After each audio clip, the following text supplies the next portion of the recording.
Welcome back नाजरीन। शाइस्ता शहजाद आपको sports transmission के हवाले से अहम अपडेट से आगाह कर रही थी और बुलेटिन के सिलसिले को आगे बढ़ा रहे हैं। खबरों का बाकायदा आगाज करें और यहाँ आपको बताएं कि मुल्क से दहशतगर्दों के खात्मे का मिशन। पाक फौज ने कर्क में ऑपरेशन करते हुए 6 खवारिज को हलाक कर दिया है। ISPR के मुताबिक सिक्योरिटी फोर्सेज ने आज खवारिज की मौजूदगी के इत्तलात पर जिला कर्क में एक ऑपरेशन किया। कार्रवाई के दौरान पाकिस्तानी फौज के दस्तों ने 6 खवारिज को जहन्नुम हासिल कर दिया। ISPR के मुताबिक इलाके में मजीद किसी भी दहशतगर्द के खात्मे के लिए क्लियरेंस ऑपरेशन जारी है।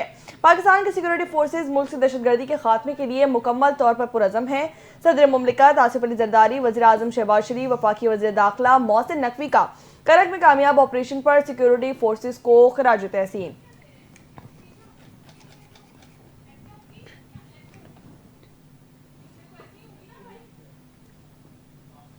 खेलों के मैदान से खबर है कि ICC चैंपियंस ट्रॉफी के तीसरे मैच में अफगानिस्तान की 317 रन की हदफ के ताकुब में बैटिंग जारी है।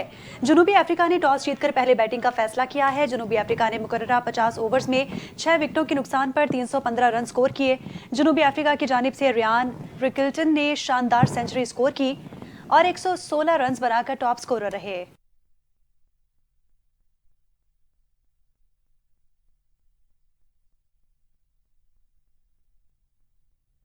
कौमी टीम के स्पीड स्टार हारिस रऊफ के मुताबिक दुबई में भारत को 2 मैच हरा चुके हैं। इतवार को बेहतरीन क्रिकेट खेल पेश करेंगे। हर मैच डू एंड डाई होता है। कोशिश करेंगे कि तमाम मैचेस जीतकर सेमीफाइनल के लिए क्वालिफाई कर लिया जाए। दुबई की कंडीशन को देखकर मैच खेलने की कोशिश की जाएगी। फ़खर जमान और साइम अय्यूब के ना होने से नुकसान पहुंचा है। हारिस रऊफ के मुताबिक न्यूजीलैंड के खिलाफ मैच गुजर गया है। भारत के खिलाफ मैच पर फोकस कर रहे हैं। सारे प्लेयर्स 100% परफॉर्म करने की कोशिश करेंगे। कोशिश है कि मैचेस जीतकर सेमीफाइनल में जगह बनाई जाए।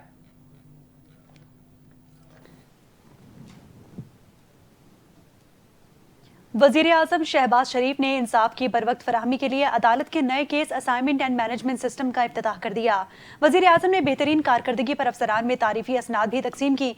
अपने खिताब में वजीर आजम ने कहा, नया निज़ाम शफाफियत और बरवक्त इंसाफ की फराहमी में अहम किरदार अदा करेगा। निज़ाम के इजरा में ताउन पर कनाडा और अक़वाम मुत्तहिदा की शुक्रगुजार हैं।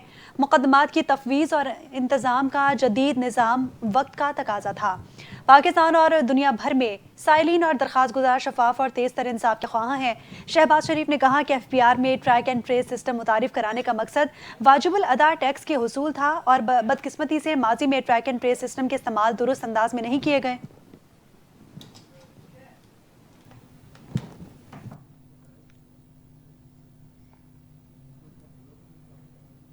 सदर मुमलिकत आसिफ अली जरदारी कल लाहौर पहुंचेंगे। जराये के मुताबिक आसिफ अली जरदारी चंद रोज लाहौर में कयाम करेंगे। आसिफ अली जरदारी और वज़ीर आज़म शहबाज शरीफ मुलाकात का भी इम्कान जाहिर किया गया है। आसिफ अली जरदारी मुख्तलिफ सियासी और दीगर अहम शख्सियात से मुलाकातें भी करेंगे।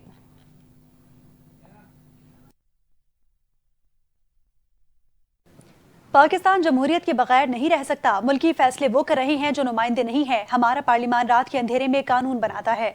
आइन तोड़कर मुल्क नहीं चलते। अवाम पाकिस्तान पार्टी के सरबराह शाहिद खाकान अब्बासी ने रावलपिंडी में पार्टी के नए सियासी दफ्तर की इफ्तिताही तकरीब से खिताब किया। कहा कि पार्टी की तंजीम नौ शुरू हो गई है। अवाम पाकिस्तान बड़ी पार्टी बनेगी। हम जिस सफर पर निकले हैं आसान सफर नहीं है। तीनों बड़ी जमातें हुकूमत में हैं, लेकिन आज मुल्क में पाकिस्तानी अवाम की बात करने वाला कोई नहीं। शाहिद खाकान अब्बासी ने कहा कि आज नुमाइंदा हुकूमत नहीं, फॉर्म 47 की हुकूमत है। आइन की बालादस्ती के बगैर जमहूरियत नहीं चलती। जिस मुल्क में इलेक्शन चोरी होते हैं वहाँ मुआशी हुकूमत नहीं चलती। आज का नौजवान हुकूक और करप्शन से पाक पाकिस्तान चाहता है और इसीलिए मायूस हो रहा है, क्योंकि हुकूमत मुकम्मल तौर पर नाकाम है। जब जमहूरियत होगी तो सबको हुकूक जरूर मिलेंगे।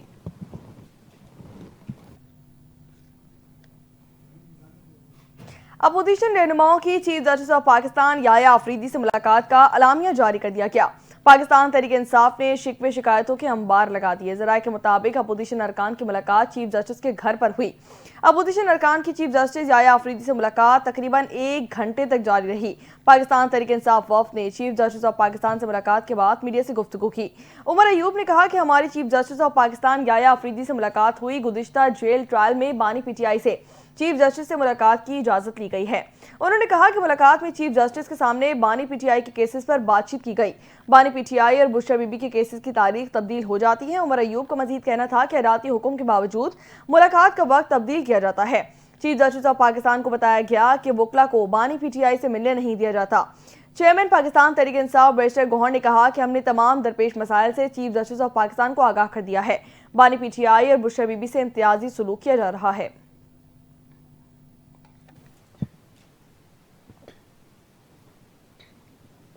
सुप्रीम कोर्ट में सानिया 9 मई के मुल्जिमान की जमानतें मंसूख करने के लिए दायर अपीलें समाअत के लिए मुकर्रर कर दी गई।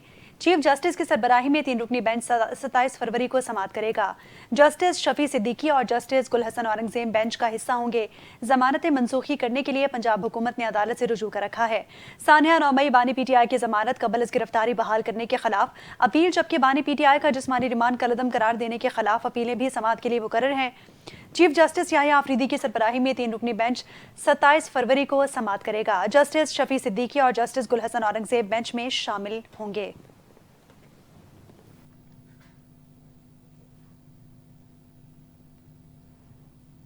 आगे बढ़े और यहाँ आपको बताएं कि आफिया सिद्दीकी की रिहाई के बदले शकील आफरीदी हवालगी की तजवीज़ काबिल अमल नहीं है। डॉक्टर आफिया सिद्दीकी की रिहाई और वतन वापसी से मुतालिक केस में वफाकी हुकूमत का अहम फैसला जारी कर दिया गया। वफाकी हुकूमत के वकील additional attorney general Munawwar Iqbal Duggal ने अदालत को आगाह भी कर दिया है। दौरान समाअत एडिशनल अटॉर्नी जनरल ने दलाइल में कहा कि आफिया सिद्दीकी की अमरीकी अदालत में दायर पटिशन के ड्राफ्ट में शामिल कुछ बातों पर तहफ़्फ़ुज़ात हैं। शकील आफरीदी और आफिया सिद्दीकी दोनों पाकिस्तानी हैं। पाकिस्तान अमरीकी कैदियों के तबादले का कोई मुआहदा नहीं करता। एडिशनल अटॉर्नी जनरल ने कहा कि हमने इस हवाले से 19 फरवरी को जवाब जमा करवा दिया है। जो बारिन ने दरख्वास्त मुस्तरद भी कर दी है, लेकिन खत का कोई जवाब नहीं दिया। जस्टिस सरदार एजाज इसाक ने आफिया सिद्दीकी की रिहाई और वतन वापसी से मुतालिक केस की समाअत की है। इस्लामाबाद हाई कोर्ट ने हुक्म दिया कि एडिशनल अटॉर्नी जनरल हुकूमत से हिदायत लेकर बताएं अमरीकी अदालत में दायर आफिया सिद्दीकी की पटिशन पर क्या एतराज़ है। अदालत ने एडिशनल अटॉर्नी जनरल को हिदायत लेकर अगले जुम्मे तक जवाब तलब कर लिया है।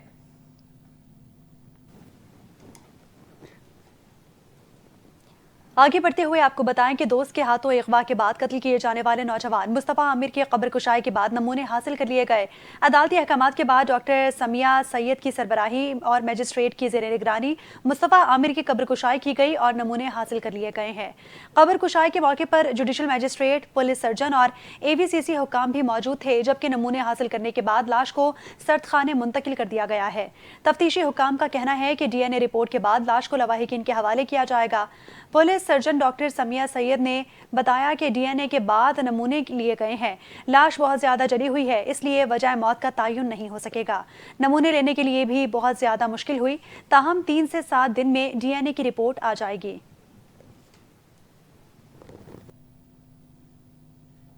पाकिस्तान पीपल्स पार्टी ने अरबाब नियाजी क्रिकेट स्टेडियम के नाम की तब्दीली के खिलाफ अदालत जाने का फैसला कर लिया है।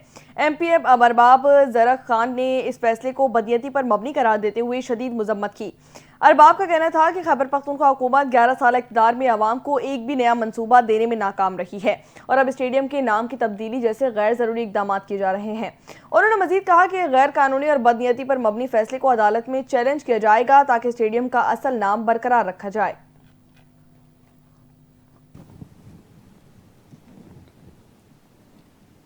जिनको खत लिखे जा रहे हैं उन्हीं के खिलाफ प्रोपेगेंडा मुहिम चलाते हैं। पंजाब के वज़ीर इत्तलात अज़मा बुखारी का PTI रहनुमा बैरिस्टर सैफ के बयान पर रद्द-ए-अमल, कहती हैं कि खत मिलने से ना डील मिली है और ना ही ढील मिलेगी। तहरीक इंसाफ के 50 लोगों ने लंदन में आर्मी चीफ की आमद पर एहतजाज करके गैर मुल्की एजेंसियों का एजेंडा पूरा किया है। अज़मा बुखारी ने कहा कि जो जमात समुंदर पार पाकिस्तानियों की हिमायत का दावा करती है, उनकी कॉल को समुंदर पार पाकिस्तानियों ने मुस्तरद कर दिया।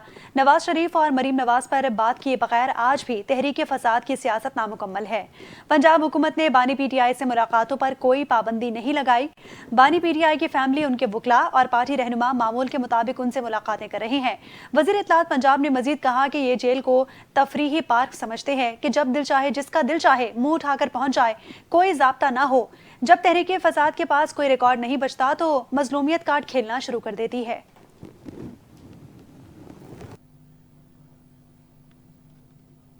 आगे बढ़ेंगे। IMF हुकूमत पाकिस्तान की संजीदगी और अज़म को सराहता है। IMF ने अपने मिशन के दौरे पाकिस्तान पर बयान भी जारी कर दिया है।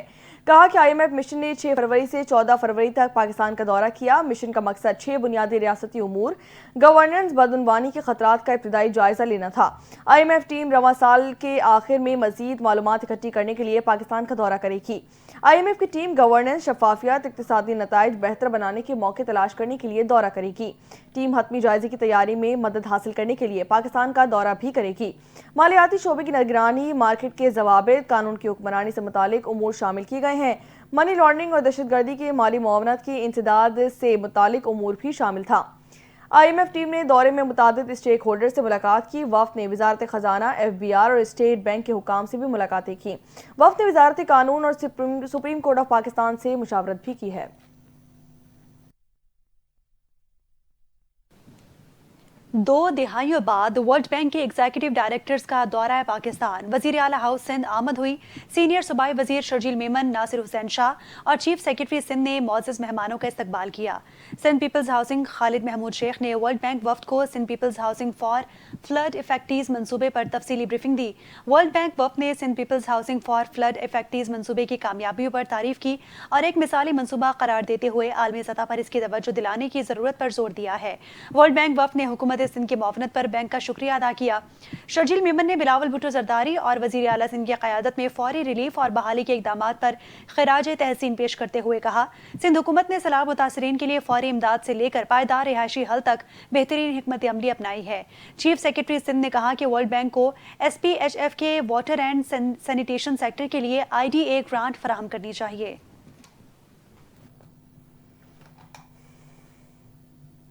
पाकिस्तान तहरीक इंसाफ के सेनेटर्स ने अपने अरकान की मौतली के मामले पर डिप्टी चेयरमैन सेनेट की रोलिंग मुस्तरद कर दी है।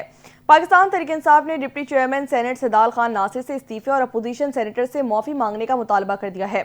Deputy chairman senate Syedal Nasir Khan ने रोलिंग दी ताकि 3 अपोजिशन सेनेटर्स ने नामुनासिब अल्फाज इस्तेमाल करके ऐवान का तकद्दुस पामाल किया।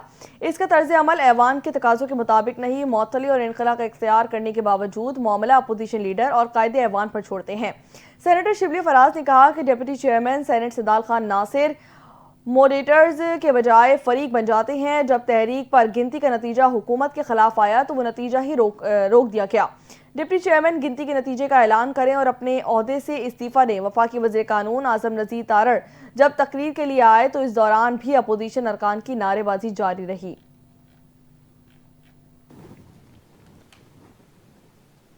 पाकिस्तान तहरीक इंसाफ ने 22 मार्च को मीनार पाकिस्तान पर जलसे की इजाजत के लिए लाहौर हाई कोर्ट से रुजू कर लिया। PTI ने अकमल बारी के तवस्सुत से 22 मार्च को मीनार पाकिस्तान पर जलसे की इजाजत के लिए लाहौर हाई कोर्ट में दरखास्त दायर की है। दरखास्त गुजार ने मौक़िफ़ इख्तियार किया कि 22 मार्च को कानून और आइन के मुताबिक जलसा करना चाहते हैं, पुरअमन जलसे की इजाजत नहीं दी जा रही। अदालत से सदा है कि मीनार पाकिस्तान पर 22 मार्च को जलसा करने की इजाजत दी जाए।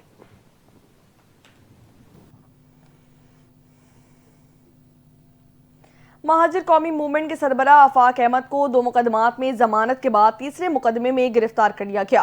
कराची की इंसदादी दहशतगर्दी की अदालत में लांढी और कोरंगी में ट्रक नजर आतिश करने के मुकदमात की समाअत की गई। अदालत ने आफाक अहमद को 1-1 लाख रुपए के मचलके जमा करवाने का हुक्म भी जारी कर दिया है। पुलिस ने डंपर्स नजर आतिश करने के मुकदमात में आफाक अहमद को गिरफ्तार किया था। आफाक अहमद के खिलाफ लांडी और अवामी कॉलोनी थाने में 2 मुकदमात दर्ज किए गए हैं। 2 मुकदमात में जमानत के बाद सुरजानी टाउन पुलिस ने कराची सेंट्रल जेल से आफाक अहमद को दोबारा गिरफ्तार कर लिया है।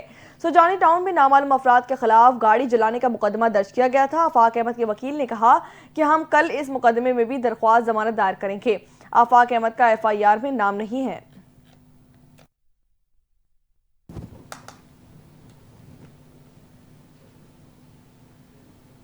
और इसी के साथ न्यूज बुलेटिन से फिल वक्त इतना ही।